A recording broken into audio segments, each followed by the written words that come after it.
Добар ден, почитувани. Ова е на новата Телма амбуланта. Често слушаме дека кортизолот, хормонот на стресот, е виновен за зголемената телесна тежина, особено за масните наслаги околу стомакот, како и за проблемите со крвниот притисок. Но кога овие промени се последица на хроничен стрес, а во кој случај се резултат на некакво нарушување на функцијата на надбубрежната жлезда? Постојат ли ефикасни начини за намалување на кортизолот? Разговараме со доцент доктор Танер Хасан, ендокринолог. Останете на Телма.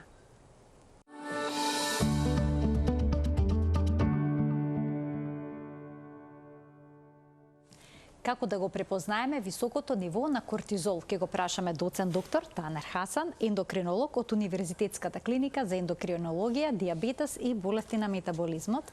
Докторе, добре ни дојдовте повторно во Телма амбуланта. Добар ден. Ви благодарам за поканата. Се почесто се зборува за кортизолот. Ова е тема која што мощно популарна изминатава година. Ова е хормон што се излачува од надбубрежната жлезда. Па каква е функцијата на надбубрежните жлезди? Кои се хормони всушност таму се создаваат? Да, како што кажавте, кортизолот е еден од главните хормони кои што се лачи од надбубрежната жлезда. Надбубрежната жлезда има, може во два сегмента има главни, што имаат функционална дејност. Првиот сегмент е кортексот и медулата. Кортексот е дел кај што се лачи, најголемиот дел на надбубрежната жлезда, кај што се лачи кортизолот.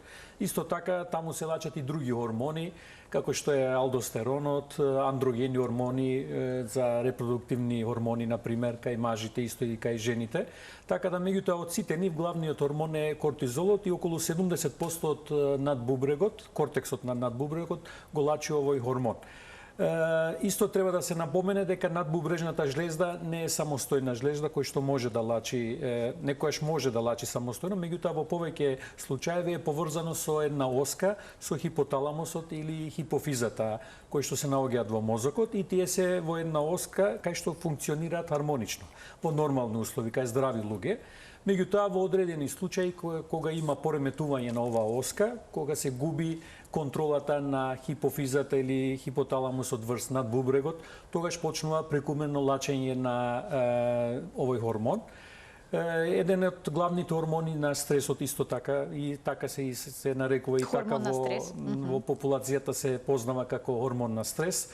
Делува во повеќе сегменти, бидејќи во организмот на човекот има многу, скоро секој орган има рецептор на овој хормон, така да овој хормон делува во повеќе органи, делува на мозокот, делува на срцето, на бубрези, на јетрата и на други хормони, на коските, на репродуктивните хормони исто така, така да има големо значење. Така, бројни важни функции. Многу важни функции. Иако се нарекува хормон на стресот, тоа не значи дека е лош хормон. Да, не значи дека е лош хормон.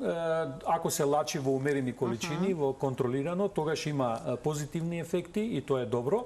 Меѓутоа, во мали количини може и некојаш и да се зголеми ова ниво на хормонот во одредени случаи, иако се тие за среќа се ретки, не се многу чести, меѓутоа има случаи кога има прекумерно лачење на овој хормон, а исто така треба да напомене дека и намаленото лачење исто и тоа делува негативно врз здравието на човекот.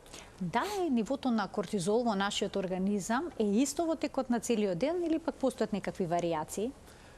Хормонот се лачи во еден ритам, тоа се нарекува диурнален ритам, значи има разлика меѓу нивоата на хормонот во утринските часови и нивоата во пладневниве или вечерните часови. Највисоки нивоа се во утринските часови, рано сабајле, тоа е околу 6-7 часот пред да се расониме ние, а најниски вредности за да не разбуди? Да, да не разбуди.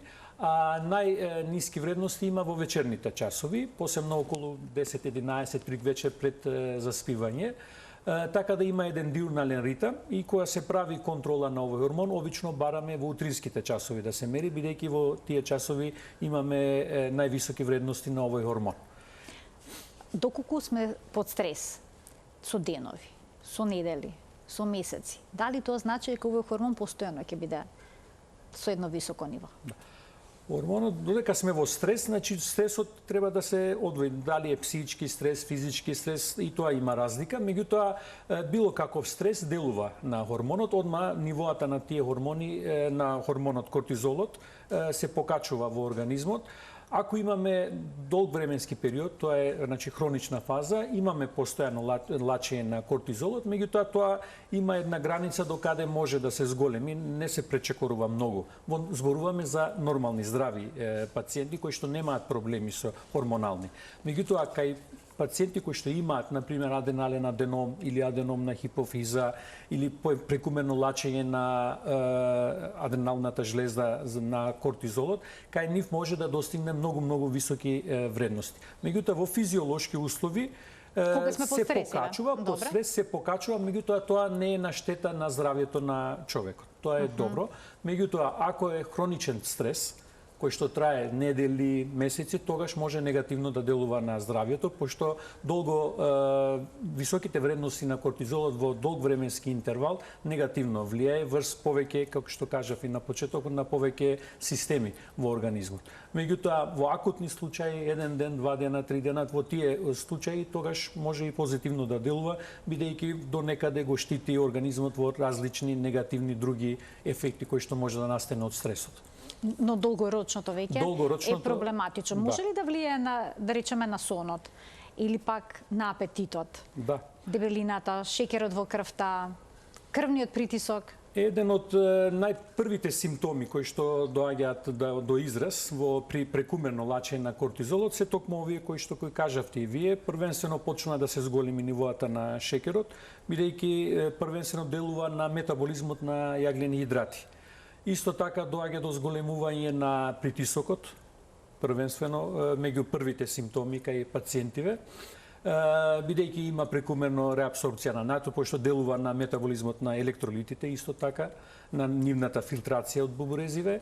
Исто така зголемува апетит, кај повеќето од пациентиве имаме прекумерно јадење, отвара апетит. Некаде се користи и овие хормони, некаде се користат и кај пациентиве со малигни болести, на пример, се дава во одредена доза кај нив кои што немаат апетит, а треба да јадат, за да се провоцира малку да се отвори апетитот, да може да јадат пациентиве. Меѓутоа, тие се во контролирани дози, има специјални протоколи за тоа. Така да, исто со отварање на апетитот, со прекумерно јадење се зголемува нивоата на масните наслаги, настанува обезитет кај пациентиве, ако трае долгорочно, зборуваме ако се во прашање месеци или подолг временски интервал. Исто така, од мастите најповеќе тие масти се акумулираат во висералните масти, односно во стомачниот дел, во абдоминалниот дел, а се намалува субкутано, односно подкожните масти, кои што се добро за здравјето на човекот. Меѓутоа, кај пациенти со прекумерно лачење на кортизол, кај нив ситуацијата се менува обратно. Имаат стомачна дебелина, слаби раце и нозе? Да. Тука влија и намалување на масата на мускулното ткиво, бидејќи овој хормон делува и на метаболизмот на протеините, има деградација, нарушување на нивоата, односно намалување на нивото на протеините во мускулите и затоа се намалува и мускулната маса. Обично овие пациенти се жалат од мускулни болки, повеќе на нозете и на рацете, се жалат при одење замор, чувствуваат многу често малаксаност, немаат сила да дигаат нешто, да работат нешто физичка, лесна некоја работа не може да работат, или при пешачење многу брзо се кажуваат дека имаат замор. Овие се тие први симптоми кои што треба докторот одма да се сомнева дали се работи за хормонален дефицит или прекумерно лачење на овој хормон. Дали овој хормон влие само врз телото или врз умот? Може ли да се развијат некакви промени во расположението, блага депресија? Да, тие најчесто настануваат во долгорочен период за хронични состојби кога зборуваме. Иначе во акутните состојби тоа е стресот одма делува на мозокот првенствено. Првите тие невропептиди во невроните во мозокот тие реагираат многу брзо.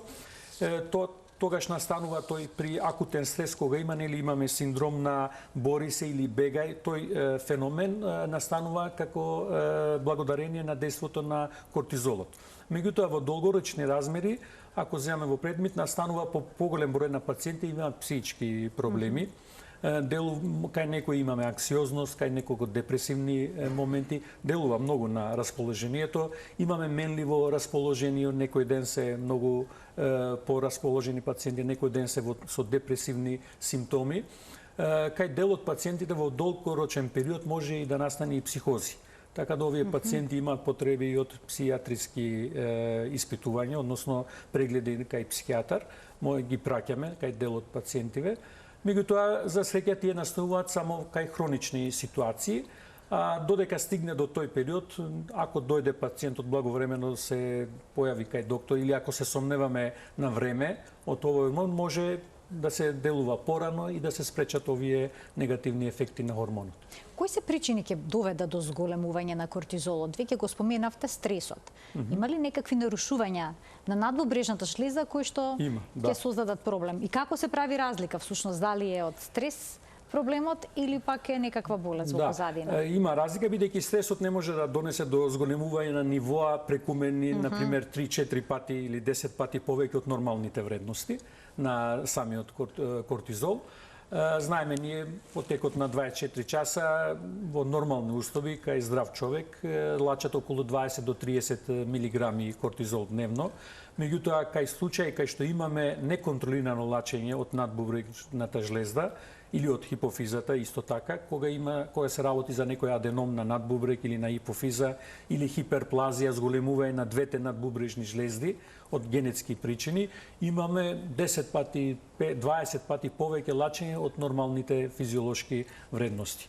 И тогаш тоа се проверува од крвта, за да правиме разлика дали е причината хипофизата, односно проблемот е во мозокот или директно од надбубрегот. Има некои тестови, ние ги правиме во нашава клиника и во други клиники може да се направи, тоа многу лесно се прави. Се проверуваат тие тестови. Благодарение на резултатите од тие тестови што ги добиваме, ние разликуваме дали е причината хипофизата или е надбубрегот. Па според тоа се одредува и терапијата е малку по-различна, дали има потреба за хируршки зафат или не. Така да има во одредени ситуации кога има аденом на надбубрег, може неконтролирано да лачи надбубрегот. Аденом е тоа како мало туморче? Мало туморче, да, туморозни формации. Тие се повеќето се бенигни формации, многу поретко е карцином нешто да има на надбубрег, тогаш многу поагресивна е клиничката слика кај пациентиве и тие одма барат хируршки зафат да се направи и после тоа и хемотерапија и така натаму се продолжува според протоколите. Аденомот е една од причините, хиперплазија е зголемување. Причината точно не ја знаеме, има некои генетски причини на двата надбубрега, зголемување на волуменот на надбубрегот и тоа е една од честите причини за лачење на прекумерно лачење на кортизолот. Дали е точно дека мошна често аденомот на надбубрежната жлезда се открива случајно? Некој или пак при некое снимање? Понекогаш пациентите не се ни свесни дека имаат таков проблем. Да, можно е и обично скоро пола од пациентите така дознаваат. Некои имаат мали, благи покачени вредности кои што не даваат некоја драстична вака симптоматологија што може одма клиничарот да го запознае. Иако, пошто сите пациенти одма не доаѓаат на ендокринолог, првенствено на матични доктори, па после интернист може да ги види, не секој се сомнева директно од кортизол или прекумерно лачење на кортизол, што се вика како Кушинг синдром. Така да, тие пациенти кои што имаат прекумерно доста високи вредности, симптоматологијата е јасна и одма се сомневаме. Меѓутоа, кај нив кои што имаат помали нивоа, кај нив симптоматологија малку не е така по... Се преклопува со нешто друго? Или може малку... да се направи, дел од пациентиве прават снимки, например, компјутер на абдомен, на стомак, ради други причини, или некој хирург или некој друг доктор побрал за други проблеми, да се види, инцидентно да се види дека има таму аденом. Меѓутоа, сите тие аденоми не се секретирачки. Повеќето од аденомите се несекретирачи, не лачат хормони. Значи само дел од нив лачат хормони. Дел само дел од нив повеќето не лачат. Тие ги следиме, само дали се зголемува еднаш годишно, пак се прави снимка, се проверува дали се зголемува димензионално. А хормоналните испитувања пак ги повторуваме, барем и нормални да се, пак еднаш годишно треба да се повторат. Значи еднаш ако е несекретирачки, тоа не значи дека цел живот ќе е така. Може година, 2-3 да е несекретирачки, после известно, например, после 5 години да се активира аденомот и тогаш се проверува, одма се дознава. Ако има лачење повеќе, се покажува тоа одма на крвната слика кај пациентот. Меѓутоа, повеќето доаѓаат со инцидентадолми кои што не се секретирачки. Ако има умерено лачење или благи високи вредности, тие треба малку по така да се следат по-блиску, по-често да се направат тие тестови кај пациентиве. Дел од пациентиве може да има една друг феномен, има еден друг феномен, субклинички хиперкортизолизам или Кушинг синдром. Некогаш лачи адреналната жлезда. Некогаш не лачи. Да, тоа е цикличен период. Може еден извесен период, например недела дена, така да продолжи лачење, па после тоа извесно време да нема лачење, па треба да се фати во тој период пациентот. Има и некои други испитувања што индицираат на тој феномен, меѓутоа повеќе е тоа академски за наши во клиничка смисла нема многу значење за пациентот. А какви симптоми ќе развие пациентот доколку има многу високи нивоа на кортизол? Ќе рипне ли притисокот многу високо? Ќе се јави ли тахикардија? Да, може би збунетост? Високи вредности на кортизолот, ние некои симптоми ги кажавме, значи притисокот се зголемува, многу брзо да реагира, шекерот се зголемува, липидниот профил се зголемува кај пациентиве. После тоа има обезност, исто така дел од пациентите абдоминална обезност, исто така промени на кожата, има стрии. Значи сето тоа што го наброевте? Да, предходно, само понагласено. Понагласено може да биде. Проблеми во сонот на пациентот, дел од пациентите многу се жалат од несоници, посебно во ноќниот период, бидејќи кај нив нема контрола, баланс на утринските вредности и вечерните вредности на кортизолот. Кортизолот и во ноќниот период пак останува високи нивоа на кортизол да има, и тоа спречува сонот кај пациентиве. Немаат квалитетен сон, не може да се одморат овие пациенти. Промени на лицето имаат овие пациенти, така во облик на месечина, одма се приметува тоа кај пациентиве. Потешкоти во зараснувањето на раните на кожата, например, истечување на кожата, исто така е еден од типични симптоми на овој прекумерно лачење на кортизол. Остеопороза, секој пациент кој што има предвремена остеопороза, например, кај жениве постменопаузално очекуваме остеопороза, меѓутоа на 30 години ако има остеопороза една жена, треба една од меѓу другите причини треба да се бара и дали има проблеми со кортизолот, дали има прекумерно лачење на кортизолот, бидејќи намалува коскената формација кај човекот. И тоа предизвикува предвремена остеопороза кај голем број на пациенти. Доколку има флуктуации, како што појаснивте, некогаш нагло да се качи кортизолот, а потоа да се нормализира. Можат ли сите овие симптоми кај пациентот да предизвикаат состојба која што наликува на паничен напад? Па да не се препознае дека станува збор за покачен кортизол? Тоа е транзиторно, обично тие доаѓаат со црвенило на лицето, со флашинг, така се нарекува. Обично таква брзи реакции, нападни така на кај пациентиве, меѓутоа тоа многу кратко трае. Значи не трае со денови, тоа е еден ден може така да се жали пациентот, па наредните денови да е сосема нормално, ништо нема. Меѓутоа овие симптоми може да се повторат. Ако овие симптоми се повторуваат секој втор, трет месец вакви напади ден-два кај пациенти, тогаш треба да се сомневаме од овој циклични хиперсекреции на кортизолот. Ќе ги вклучиме и гледачите. Почитувани од овој момент емисијата е контактна, слободно можете да се јавите и да поставите прашања кои што поврзана со темата на која што говориме, а тоа се болестите на надбубрежната жлезда и излачувањето на кортизолот, хормон за кој што се повеќе се зборува во последно време и многу состојби некако се поврзуваат со него. Кога станува збор за Кушинговата болест. Што точно стои во позадина? Аденом, тумор? Да, аденом. Кушингова болест нагласуваме кога се работи, кога проблемот е во хипофизата, значи централно, а Кушинг синдром кажуваме кога проблемот е во надбубрегот. Така се одвојуваат тие два антитета. Проблемот е најчесто аденом. Значи тоа е аденом, тумор, еден вид на тумор кој што неконтролирано лачи хормон. Може да лачи повеќе хормони, може да лачи само еден хормон. Ако лачи само кортизол, тоа се нарекува Кушингов синдром или Кушингова болест. Причината е хиперсекреција на кортизолот и клиничката состојба ова што зборувавме. А што доколку е намалена функцијата на оваа жлезда и е намалено нивото на хормоните? И тоа е штетно за здравието и тогаш и таа е патолошка состојба. Тоа се нарекува како Адисонов синдром.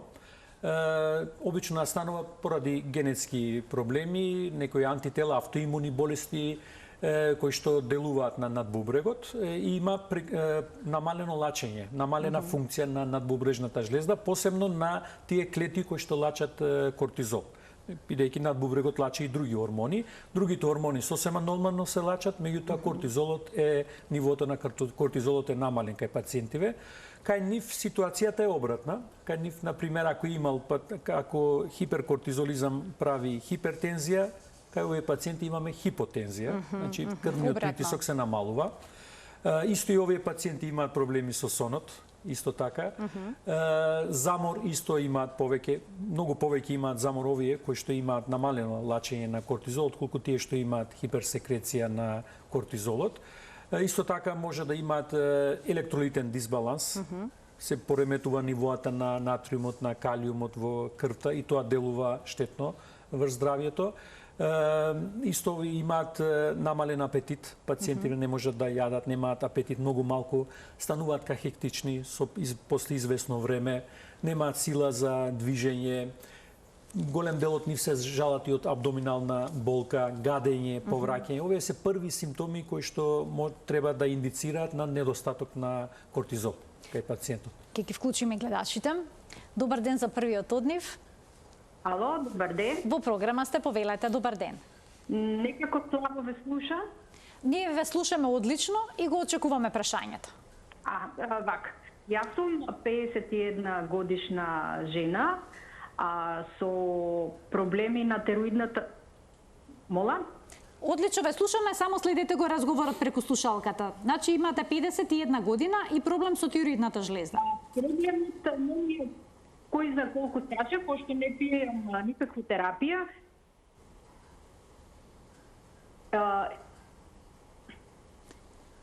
Имам некои јазли. Добро.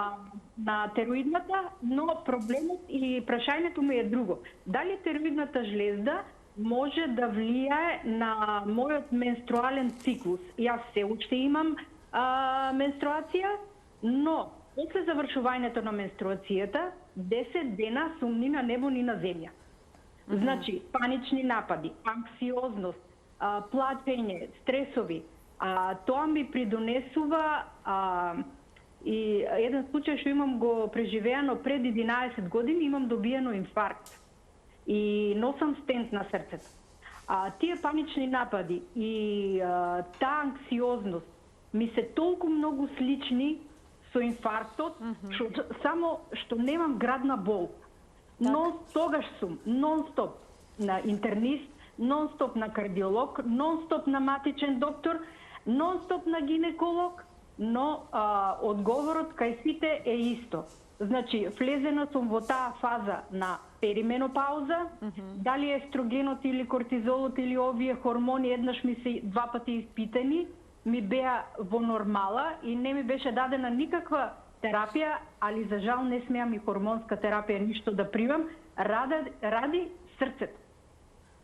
Значи, ради да не настанат некои тромбови, да не ми се случи повторно некое запушување, не смеам да пијам никаква хормонска терапија. Сега пијам терапија ециталопрам за депресија, за смирување и хелекс по потреба. Но пак ќе нагласам, по но вие понатаму не се чувствувате добро. После завршувањето на менструацијата, значи нормална менструација на 28 дена како тинејџерка.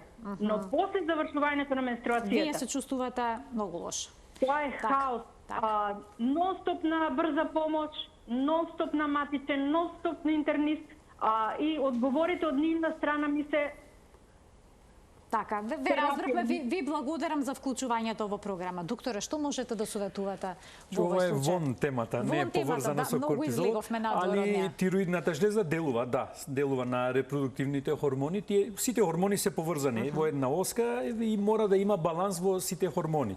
Нарушување на еден хормон, постепено може да делува на другите хормони, тоа е факт.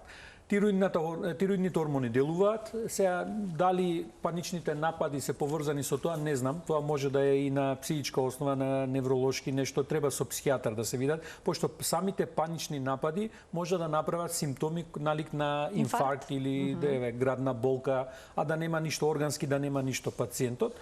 Во периодот на менструации факт е повеќето од жените се жалат. Некои жалат, други симптоми имаат, некои болки, некои психички промени. Тоа е очекувано. Ако може да се контролира тоа добро, ако не, со гинеколог да се разговара, да се види дали може нешто да се даде дополнително во терапија. Значи, ова сето може да биде дел од перименопауза? Може, да, може. Да. Ке го вклучиме и следниот гледач. Добар ден. Ало, добар ден. Во програма сте, повелете. Поздрав до вас и до докторот. Благодарам. Јас би сакала да прашам, исто сум и јас во перименопауза, меѓутоа имам покачување на кортизолот. Мало покачување на кортизолот, со тоа што јас не чувствував ништо, чисто онака испитав кај гинеколог, отидов хормоните да ги испитам. Со тоа што се установи дека малце ми е покачен кортизолот и холестеролот. Сега дали треба нешто да пијам советот докторот или да немате дополнително прашање, Јас сум си активна се. Така.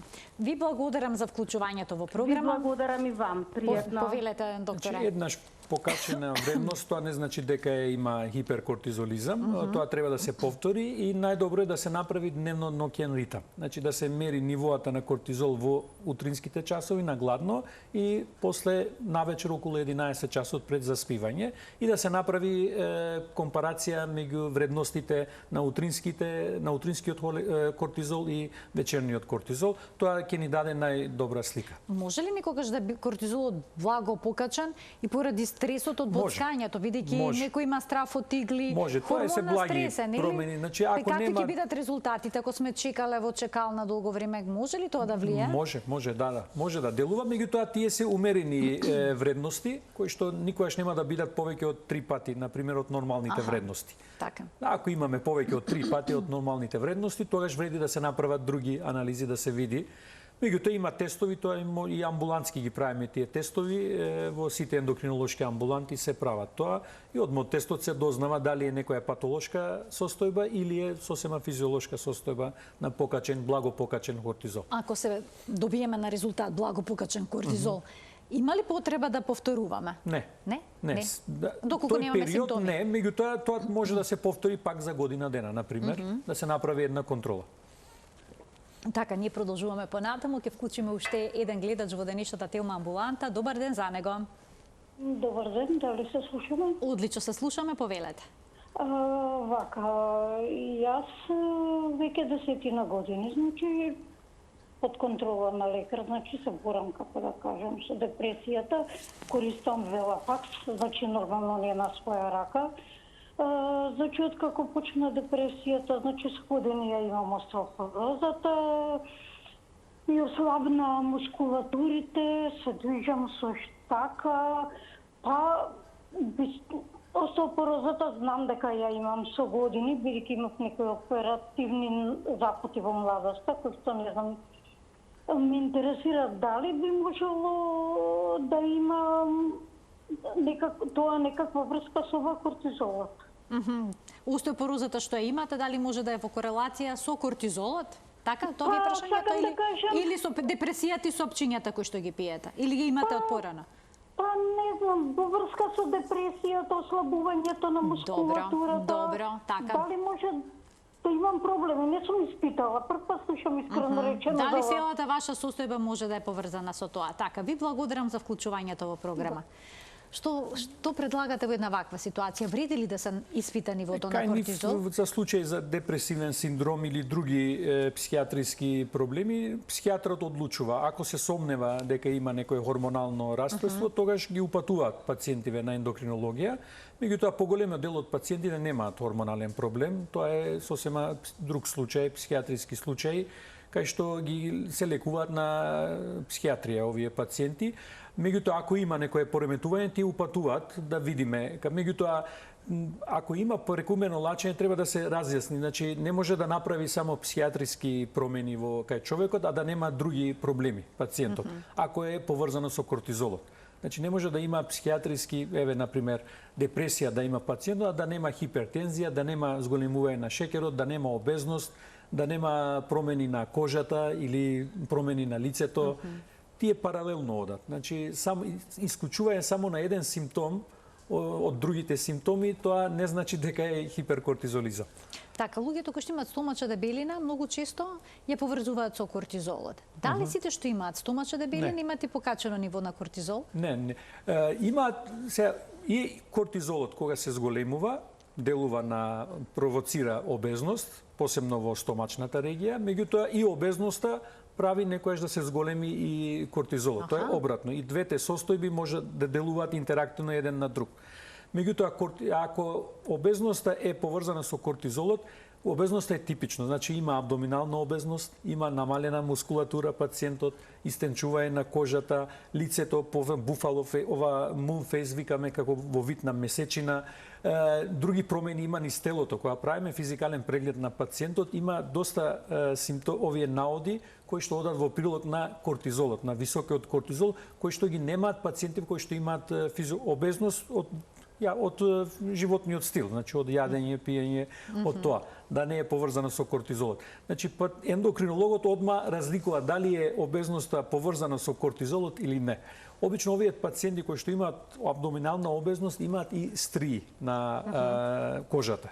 Промени на кожата, тие се многу патогномски вака, типични. Одма кога ги приметуваме... Розеви се? Розеви, да. Тие стрии, одма се приметуваат тие и тие што имаат пациенти кај нив обавезно проверуваме ние кортизол.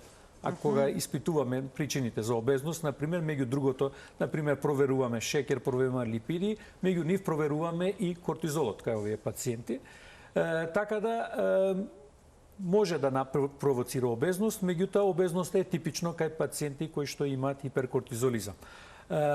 Кај тие пациенти кои што кортизолот е во нормални нивоа, обезноста има друга физиономија, фенотипот е друг. Кај тие пациенти имаат и тие абдоминална обезност, меѓутоа тие немаат стрии.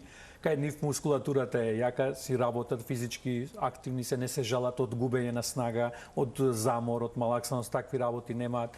Дел од нив може да немаат ни хипертензија, пошто дел од нив се и дури метаболни здрави. Обезни се, меѓутоа метаболни параметри сите се нормални. Меѓутоа кај овие пациенти и метаболните параметри скоро сите се во изместени и покачени. Имаме гледачи кои што очекуваат да постават прашање во продолжение на денешната Тилма амбуланта. Добар ден. Добар ден. Во програма сте, повелете. Поздрав до докторот и до цела емисија. Имам едно кратко прашање.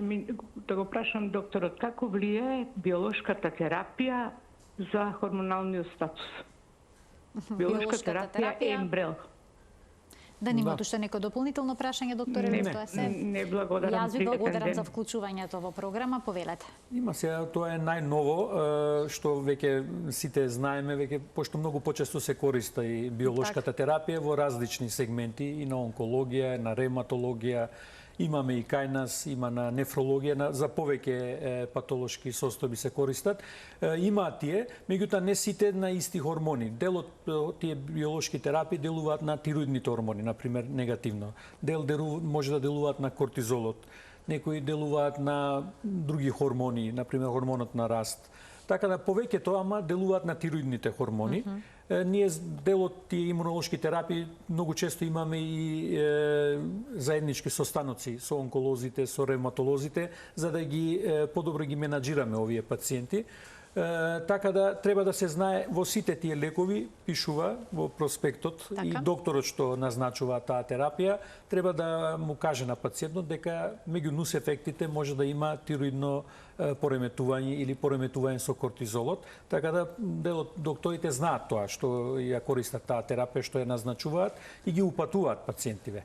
Првенствено пред да почнат со биолошката терапија за да ги имаме тие базалните вредности пред терапијата и после да се следат овие пациенти например на 3 месеци, на 6 месеци за да се направи компарација на вредностите на хормонот како биле пред да се почне со биолошката терапија и после биолошката терапија и да се реагира ако има потреба, ако има пореметување надвор од тие референтни граници. Ајде да слушаме уште едно прашање во продолжение на денешната емисија, секако од гледач. Добар ден. Не, се исклучил, добро. Продолжуваме понатаму. Докторе, споменавте дека покачениот кортизол влијае и на метаболизмот на електролитите и на водата. Сега, доколку кај пациентот се јави висок крвен притисок, а забележите дека има на пример низок калиум.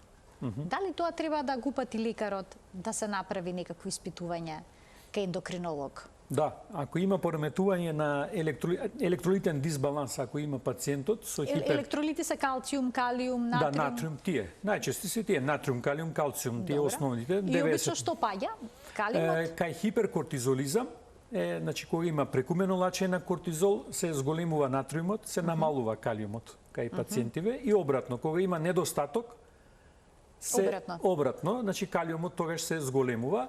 Во тие состојби треба да се упати пациентот на ендокринолог или да се бара причина ендокринолошка, ендокрина причина на пример за хипертензија или на други болести ако има пациентот, што може да биде поврзано со кортизолот, на пример, кај пациентиве.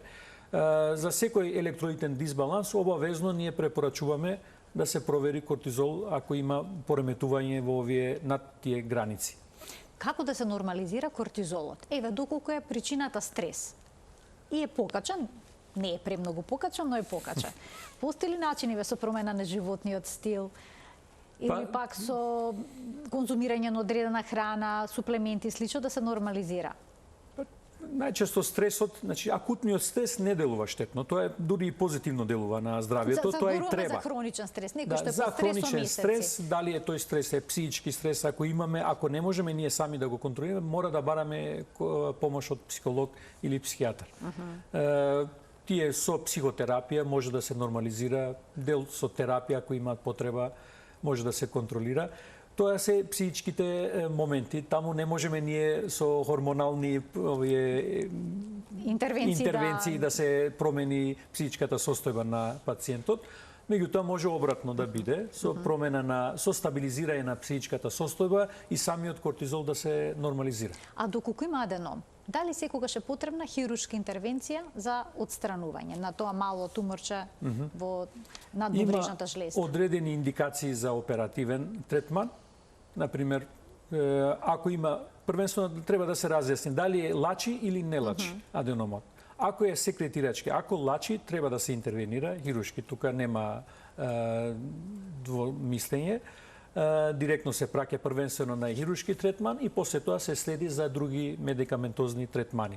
Меѓутоа, ако не лачи аденомот, се следи на годишно ниво со компјутерска томографија или со магнетна резонанца, се следат димензиите на аденомот. Сите тие аденоми кои што до 4 см, ако не лачат, не се оперират, меѓутоа над 4 см ради меаничкиот притисок кој што ќе почне да прави самиот аденом врз другите структури кои што се наоѓаат околу надбубрежната жлезда, се индицира хируршки зафат. Меѓутоа тука сепак се одлучува не самостојно ендокринолог, туку и урологот кој што се занимава со ова проблематика. Тоа е заеднички став се зема или стручен колегиум се собира. Меѓутоа, кај поголемиот дел од пациентиве треба да се каже дека ако е секретирачки мора да се оперира пациентот.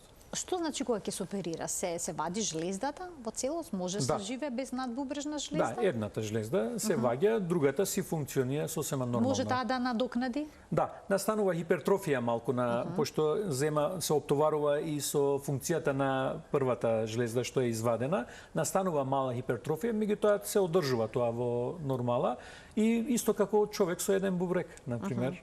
Си живее сосема нормално. Меѓутоа тие треба малку по така да се следат поинтензивно овие пациенти, да немаат никакви проблеми, сепак барем еднаш годишно на 6 месеци, зависи од потребата, од клиничката ситуација на пациентот, да се следат хормонално, да се види. А постојат ли некои лекови за намалување на кортизолот во организмот? Да, имаме тие лекови, ги користиме. Малку се тие лекови, меѓутоа имаме и денеска во светот и во Европа и во Америка, сегде во светот се користат тие кои што ја намалуваат стероидогенезата, односно формирањето на кортизолот. Има и кај нас во Македонија, на дел од пациентиве им даваме, меѓутоа не секогаш сме успешни со таа медикаментозна терапија. Многу по-добри резултати се добива со хируршкиот третман, кога ќе се извади целосно аденомот, отколку само со медикаментозната терапија.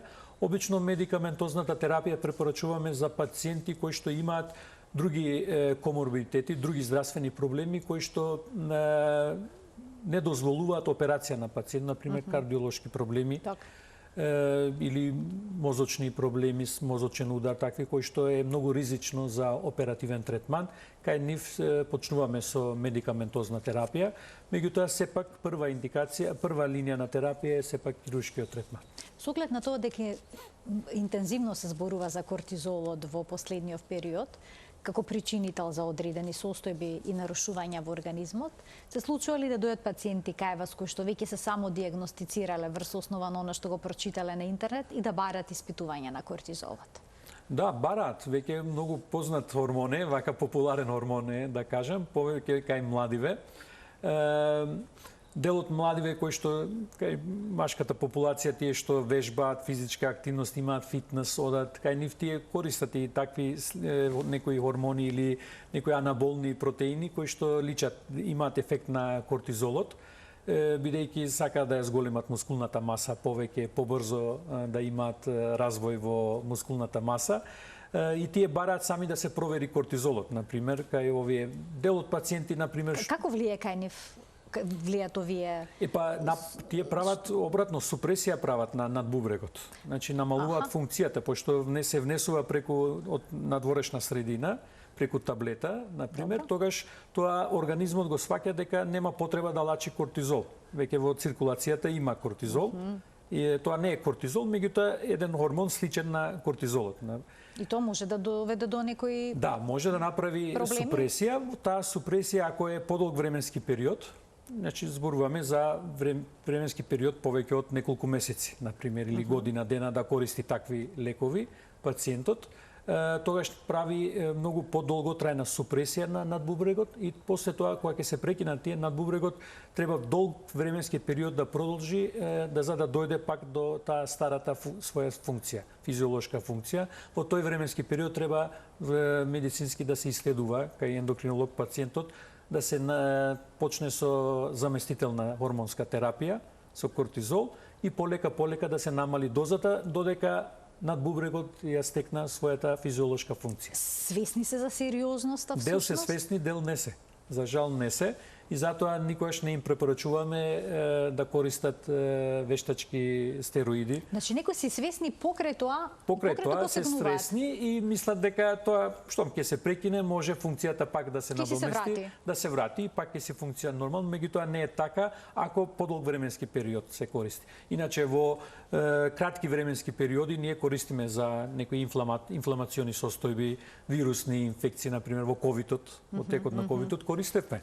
Ние, меѓутоа тоа е контролирано медицински и се дава во дози кои што стварно се потребни на пациентот и тоа не трае до недоглед. Значи даваме недела дена, 2 недели, 3, толку се прекинува терапијата и кога се прекинува треба полека да се намали. Не може одеднаш да се намали дозата на тие хормони кои што се даваат. Постепено да се намали за да не се изгуби функцијата на надбубрегот. А оние кои што имаат стомачна дебелина? И тие бараат да се испита кортизол? И тие бараат, мислејќи дека кортизолот е причината за обезноста. Дел порано имавме еден наплив на пациенти кои што бара проверка на инсулин. И сега имаме наплив на кортизол кои што бараат пациентиве. Сега сите информации се достапни во интернет, имаат, меѓутоа сите информации во интернет не се медицински со докази.